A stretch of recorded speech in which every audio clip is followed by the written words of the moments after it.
दादा आपण जे आज फॉर्म भरा आहात आपण प्रतिक्रिया काय असणार आहे आणि असं चर्चा येत आहे की मेरे अंगणीने तुम्हाला काम असं चर्चा चालू आहे त्यावर तुम्ही काय सांगा? इंदापूरवरनं मोहोळ मध्ये येऊन जे ग्रामपंचायतीला स्वतःच्या निवडून येऊ शकत नाही त्यांना अनगरकर पाटलांनी मोहोळ मध्ये येऊन त्यावेळेला आमदारकीची उमेदवारी दिली. हा मोहोळ तालुक्याचा सुपुत्र आहे. माझं आव्हान अनगरकरांना होतं की तुम्ही तुमचा अनगर सोडा, मी माझं नरखेड सोडतो आणि जिथं कुठं ओपन मतदारसंघ असेल तिथं माझ्या विरोधात निवडणूक लढवून दाखवा. अर्ज भरायचा शेवटचा दिवस आला, अजून उद्या 3 वाजेपर्यंत वेळ आहे. पुन्हा एकदा अनगरकरांना अजून चॅलेंज देतो, जर पोरांना जमत नसेल तर बापानं माझ्या विरोधात निवडणूक लढवून दाखवावी. आणि आम्ही आमचा दृष्टिकोन हा स्वतःचं गाव स्वतःचा भाग असा संकुचित न ठेवता व्यापक स्वरूपामध्ये मोहोळ तालुका आणि मोहोळ मतदारसंघ आणि त्या मतदारसंघाच्या एका टोकापासून दुसऱ्या टोकापर्यंतचा प्रत्येक भाग हा विकासाच्या लाभात असला पाहिजे. फक्त स्वतःचं गाव आणि स्वतःचा भाग याच्या पुरता विकास मर्यादित राहिला नाही पाहिजे. आणि याच्या करता म्हणून राजन पाटील हे फक्त अनगर पुरते मर्यादित त्यांनी कामं केलीत मागच्या 40-50 वर्षात. मोहोळ तालुक्याला सगळ्या बाकीच्या वाऱ्यावर सोडलेला आहे आणि हे प्रकर्षानं लोकांच्या समोर यावं म्हणून त्या ठिकाणी मी कुरुल मतदारसंघातून उमेदवारी अर्ज दाखल केलेला आहे. अनगरकर ज्या अर्थी अनगर सोडून कुरुल मध्ये माझ्या विरोधात निवडणूक लढवू शकत नाहीत त्या अर्थी हे त्यांनी स्वीकारलेलं आहे की मोहोळ तालुक्याचा अनगर भाग सोडला तर बाकीच्या तालुक्याला त्यांनी सावत्रपणाची वागणूक दिली. 40 वर्षामध्ये अनगर सोडून इतर भागात अजिबात कुठलीही विकास कामं केली नाहीत. त्या भागाला जाणीवपूर्वक वंचित ठेवलं आणि म्हणून त्यांचं अनगर सोडून बाहेर निवडणूक लढवण्याचं धाडस झालेलं नाही. त्यामुळं मेरे अंगने में तुम्हारा काम अब नहीं है, ये पूरा मोहोळ तालुका सब मोहोळ तालुका ये अब हमारा ही अंगण है. आपण दिलेल्या आव्हानानंतर विरोधकांनी आपल्याला प्रत्युत्तर केले की आम्ही कार्यकर्त्यांना निवडून आणणारे नेते आहात आणि आपल्या पॅनल मधून किंवा पक्षामधून शिवसेना असेल किंवा राष्ट्रवादी असेल तर प्रमुखच नेते निवडणूक रिंगणात उतरले आहेत. त्यामुळं प्रमुख नेत्यांनीच सर्व जागा हाणल्या तर कार्यकर्त्यांनी काय करायचं असा प्रतिप्रश्न विरोधकांनी आपल्याला केला. त्यांनी असं म्हटलं होतं की उमेश पाटील याला एक खुरपणाऱ्या बाईकडनं सुद्धा आम्ही पराभूत करू आणि उमेश पाटलाचा पराभव करायला आमचा 3ऱ्या फळीतला कार्यकर्ता बाद झाला. आता एका कारखान्याचा मालक हा यांचा 3ऱ्या फळीतला कार्यकर्ता आहे. मग आमचे पोटरे बाप्पा असतील, मग आमचे जगुनाना असतील, हे 30 वर्ष झालं त्यांच्याकडे काम करतायत. हे कितव्या फळीत आहेत? 25व्या 26व्या का 100व्या? हे काल आलेलं पहिल्या फळीत आलं की. त्यामुळं आता जर जकरायाचा मालक हा 3ऱ्या फळीचा कार्यकर्ता असेल तर आता पहिल्या फळीतले जे असतील त्यांचे 20-20, 25-25 कारखाने असले पाहिजेत. त्यामुळे त्यांनी एक 3ऱ्या फळीतला कार्यकर्ता माझ्यासमोर द्यायचा निर्णय घेतला होता. त्याप्रमाणे त्यांनी दिलेला आहे. आम्हाला कुठली फळीच नाही. आम्हाला फक्त जे आहे आम्ही स्वतः कार्यकर्तेच आहोत आणि कार्यकर्तेच राहणार आहोत. ते मात्र नेते आहेत, ते मालक आहेत. आम्ही आपली सर्वसामान्य जनता आहे. त्यांना समोर सगळे गुलाम पाहिजे आहेत. आम्हाला आमचे सहकारी पाहिजे आहेत. त्यामुळं निश्चितपणे ही सामान्य जनतेची निवडणूक आहे.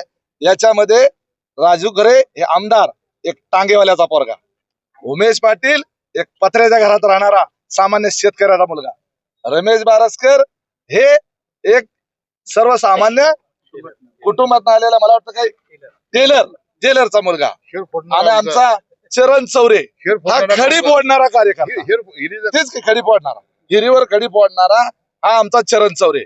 आमच्याकडं आमच्या उमेदवारामध्ये कुणी कारखान्याचा मालक नाही. त्यामुळं आमच्यामध्ये कुणीही काटा मारून पैसे मिळवलेला काटा मारून पैसे घेऊन गबरगंड झालेला आणि ते पैसे निवडणुकीमध्ये मताला 5-5, 10-10 हजार वाटणारा असला कुणी आमच्याकडे नाही.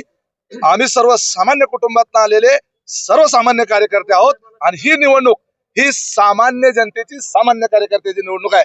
त्यामुळे या निवडणुकीमध्ये पुन्हा एकदा धनशक्ती विरुद्ध जनशक्ती अशी लढाई होणार.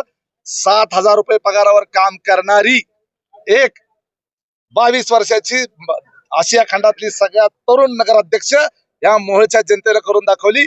तसंच या मोहोळ तालुक्यामधले आमचे सगळे जिल्हा परिषद सदस्य आणि पंचायत समिती सदस्य हे सगळे सामान्य कुटुंबातले आहेत. त्यातला कोण कारखानदार नाही, कोण संस्था चालक नाही, त्यामुळे कुणीच लुटारू नाही, सगळे सेवक आहे. कुरुल मधून जिंकण्याचा विश्वास वाटतो का तुम्हाला? 10,000 मताच्या खाली येणार नाही. 100% जिंकण्याचं सोडून द्या, डिपॉझिटच घाली होतो. उमेश पाटील हे विकासाचं राजकारण केलं जातं असं म्हटलं जातं. परत एकदा विचारा. उमेश पाटील हे विकासाचं राजकारण करत नाहीत, तर तिकट राजकारण. अहो, हे विकासाचं राजकारण आहे. 50 वर्ष सत्ता तुमच्या ताब्यात, विकास करण्याची जबाबदारी कोणाची होती? 1 वर्षापूर्वी आमदार आमचा आत्ताशी आला. 50 वर्ष तुमच्या ताब्यात सरकारी सरकार. तुम्हाला आम्हाला विकासाबद्दल आम्ही तुम्हाला विचारायचं आहे.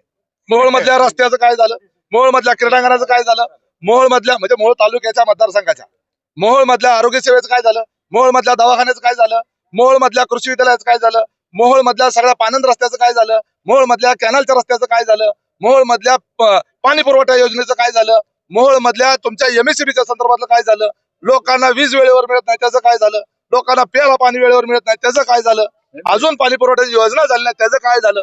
हे सगळं जे शिल्लक राहिलं 50 वर्ष तुम्ही काय करतो? कोण रस्ते मंजूर केले त्याचे ठेके बी ह्यांनीच हा. घेतले मान्याने. आणि विकास आता ह्यांनी विकास काय केला हे काय म्हणतात आम्हाला? त्यांनी विकास काय केला त्याचं उत्तर द्यावं. अरे 50 वर्ष तुमच्या हातात सत्ता होती, तुम्ही काय केलं? तुम्ही फक्त एकच काम केलं. एक ठेकेदार पकडून आणला इंदापूरवरनं, त्याला इथं आमदार केला आणि त्याला 1,000 कोटीची कामं दिली आणि तो ठेकेदार आज त्याच्यामधून नुसतं मलई कमवण्याचं काम करतोय. मोहोळ तालुका राजन पाटलांनी इंदापूरच्या ठेकेदाराला ठेक्यावर विकून टाकला आणि त्यामुळं असा जो ठेकेदारीची दलाली खाणारा नेता या मोहोळ तालुक्यातून कायमस्वरूपी हद्दपार करण्याची ही निवडणुकी नामी संधी आहे.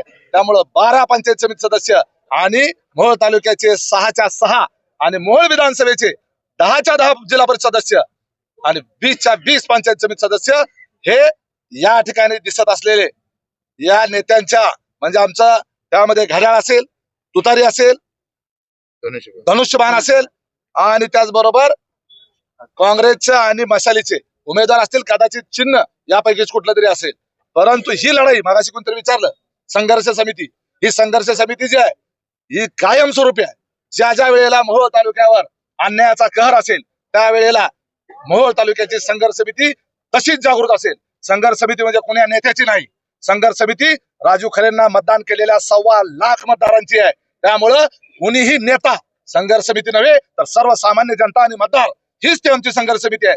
ज्या ज्या वेळेला मोहोळ तालुक्यावर अन्यायाचा कहर येईल त्यावेळेला हे 1.25 लाखापेक्षा नव्हे 3 लाख मतदार हे विरोधकांवर तुटून पडतील एवढं लक्षात ठेवा. शेवटचा प्रश्न आहे, छत्रपती शिवाजी महाराज यांच्या विषयावर तुम्ही शब्द भाषा वापरली, त्यावर तुमच्यावर त्यावर आपण काय प्रतिक्रिया?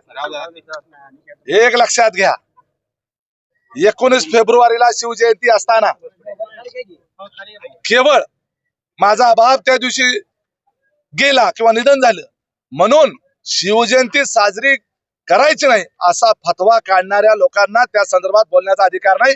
योग्य वेळी त्याचं उत्तर देतो.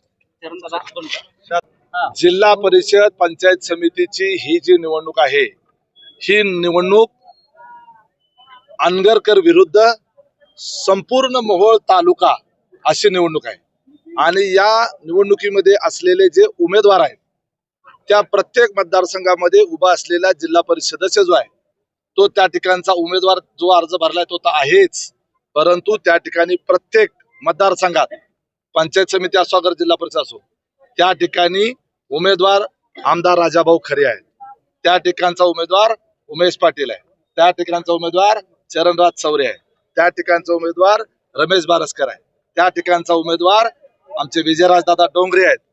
प्रत्येक ठिकाणी हे सगळे जे चेहरे दिसत आहेत हे चेहरे हेच त्या ठिकाणी प्रत्येक मतदारसंघाचे उमेदवार आहे.